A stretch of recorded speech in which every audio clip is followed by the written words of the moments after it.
Hello, अस्सलाम वालेकुम। मेरा नाम मोहम्मद फ़हद है। आज हम हार्ट अटैक और कार्डिक अरेस्ट में मौजूद कन्फ्यूजन्स को दूर करेंगे। ये दो ऐसी मेडिकल एमरजेंसी कंडीशंस हैं जिन्हें पेशेंट्स हत्ता के जो हेल्थ केयर प्रोवाइडर्स हैं वो भी इन्हें इंटरचेंजेबली यूज़ करते हैं। अगरचे ये दोनों टर्म्स हार्ट की कंडीशंस को रिप्रेजेंट करती हैं, लेकिन ये हार्ट को अफेक्ट करती है इन टोटली डिफरेंट मैनर्स। तो हम इनमें मौजूद डिफरेंसेस को डिस्कस करेंगे डिटेल में। So let's start it. Heart attack. Heart attack basically circulation problem है ऑफ द हार्ट। हम जानते हैं कि जो हार्ट है वो एक मस्कुलर पंपिंग ऑर्गन है, ठीक है। हार्ट के मसल्स को भी इटसेल्फ ब्लड सप्लाई चाहिए होती है। सो उसके लिए कोरोनरी आर्टरीज होती हैं जो कि हार्ट के जो मसल्स हैं उनको ब्लड सप्लाई और ऑक्सीजन प्रोवाइड करती है।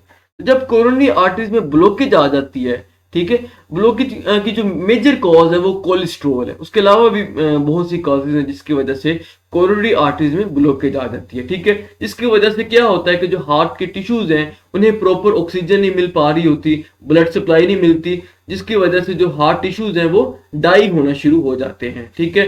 अगरचे जो हार्ट है वो पंप करता है लेकिन वो एफिशिएंट वे में पंप नहीं करता जैसे वो करना चाहिए।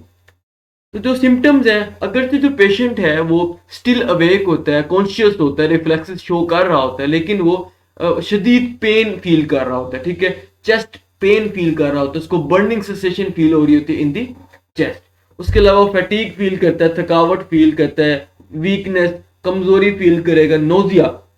नोजिया बेसिकली डिस्टर्बेंस है ऑफ द स्टोमक जिसमें पेशेंट फील करता है, अर्ज करता है टू वॉमिट, ठीक है। ब्रेथलेस, उसको शॉर्टनेस ऑफ ब्रेथ फील करेंगे, वो उसको प्रॉपर वे में वो ब्रीथ नहीं कर पा रहा होता है पेशेंट, ठीक है। तो ऐसे अगर आपने कंडीशन को फेस करते करेंगे तो आप सबसे पहले आपने क्या करना है कि आपने इमरजेंसी कॉल नंबर पर कॉल करना है, ठीक है। तब तक जब तक वो नहीं आ जाती है इमरजेंसी, आपने क्या करना है, एस्पिरिन की इनटेक करवाई जाती है। एस्पिरिन बेसिकली क्या है, ये एंटी कोआगुलेंट है, जो कि प्लेटलेट्स पर वर्क करता है। प्लेटलेट्स आपको पता है कि थ्रोम्बोसाइट्स होते हैं जो कि थ्रोम्बस की फॉर्मेशन, ब्लड की क्लॉट की फॉर्मेशन करता है, ठीक है। तो एस्पिरिन क्या करता है, एंटीकोआगुलेंट है, प्लेटलेट्स के जो एक्शन है उसको स्टॉप कर देता है, ठीक है, ब्लड क्लॉट को डिसॉल्व कर देता है, ठीक है। एस्पिरिन को हम ओरली भी इनटेक करवा सकते हैं या फिर आईवी इंट्रावेनसली भी करवा सकते हैं। उसके अलावा जो दूसरा ऑप्शन है वो हमारे पास सर्जरी बचता है, ठीक है। हम सर्जरी को परफॉर्म करते हैं ब्लड क्लॉट को डिसॉल्व करने के लिए, ठीक है, to restore normal blood flow to the heart muscles. दूसरी कंडीशन है कार्डिक अरेस्ट, ठीक है। Cardiac arrest basically electrical problem है इन दी हार्ट, इलेक्ट्रिकल और कंडक्शन सिस्टम, ठीक है। इसमें क्या होता है कि जो हार्ट है वो बीट करना छोड़ देता है, ठीक है। इसकी दो मेजर कॉजेज हैं, या तो टैकीकार्डिया, हार्ट बहुत अनएक्सपेक्टेडली वो बीट कर रहा होता है, हार्ट रिदम जो है वो बहुत ही फास्ट तरीके से जो हार्ट है वो बीट कर रहा होता है, जिन्हें हम कहते हैं वेंट्रिकुलर फिब्रिलेशन कहते हैं, ठीक है। या फिर हार्ट है वो बहुत स्लो वे में वो बीट कर रहा होता है, जिसकी वजह से एज अ रिजल्ट क्या होता है, वो हार्ट है वो बीट करना ही छोड़ देता है, ठीक है। जिसकी वजह से जो ब्रेन है, जो अदर जो वाइटल ऑर्गन्स है, उनमें ब्लड सप्लाई रुक जाती है, ठीक है। जिसकी वजह से पेशेंट है वो अनकॉन्शियस हो जाता है, ठीक है।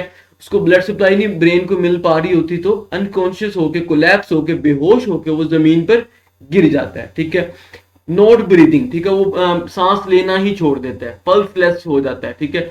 पल्स क्या होता है, हार्ट रेट होता है, हम पल्स को फील करते हैं in the radial artery in the rest या फिर carotid artery in the neck, ठीक है। तो पल्स लेस हो जाता है, उसमें पल्स फील नहीं हो रही होती, ठीक है, क्योंकि जो हार्ट है वो बीट करना ही छोड़ देता है।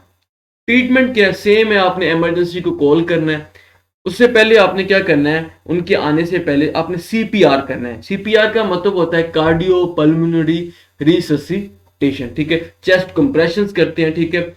उसके अलावा हम इसको आर्टिफिशियल वे में हम उसको ब्रेथ दे रहे होते हैं, ओरली ब्रेथ करते हैं, ठीक है, ताकि जो है हार्ट है वो आर्टिफिशियल वे में बीट करना स्टार्ट कर सके, ठीक है। जो हार्ट रेट है उसको रिस्टोर किया जा सके, वाइटल ऑर्गन्स को जो इंक्लूडिंग ब्रेन, उसको जो ब्लड सप्लाई है वो मिलना शुरू हो जाए, ठीक है।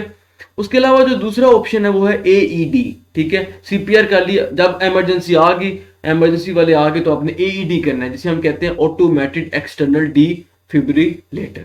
ये एक इलेक्ट्रॉनिक डिवाइस है, इसमें एईडी पैड्स होते हैं, जो कि हम दो पैड्स होते हैं, ठीक है। एक पैड को हम स्टर्नम एंड पे रखते हैं, प्लेस करते हैं, दूसरे पैड को हम उसको एपेक्स ऑफ द हार्ट, जिसे हम बेस कहते हैं, उसके ऊपर हम प्लेस कर देंगे, ठीक है। आपने देख लेना कि आपने शेव कर लेना है और वेट एरिया नहीं होना चाहिए चेस्ट में, ठीक है। ड्राई होना चाहिए जो एरिया चेस्ट का, ठीक है।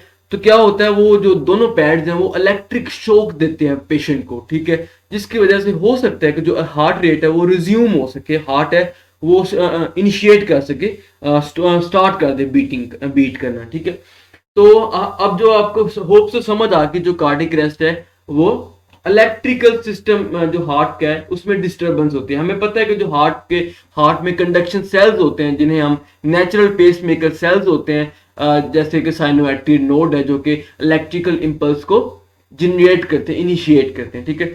तो क्या होता है कि डिस्टरबेंस से क्या होता है कि जो हार्ट के जो नेचुरल पेसमेकर सेल्स हैं वो इलेक्ट्रिकल इंपल्स को जनरेट नहीं कर पा रहे होते, जिसकी वजह से जो हार्ट है वो बीट करना ही छोड़ देता है। होप सो आपको इन दोनों कंडीशन में डिफरेंसेस का समझ आ गई होगी। मुझे दीजिए इजाजत। अल्लाह हाफिज।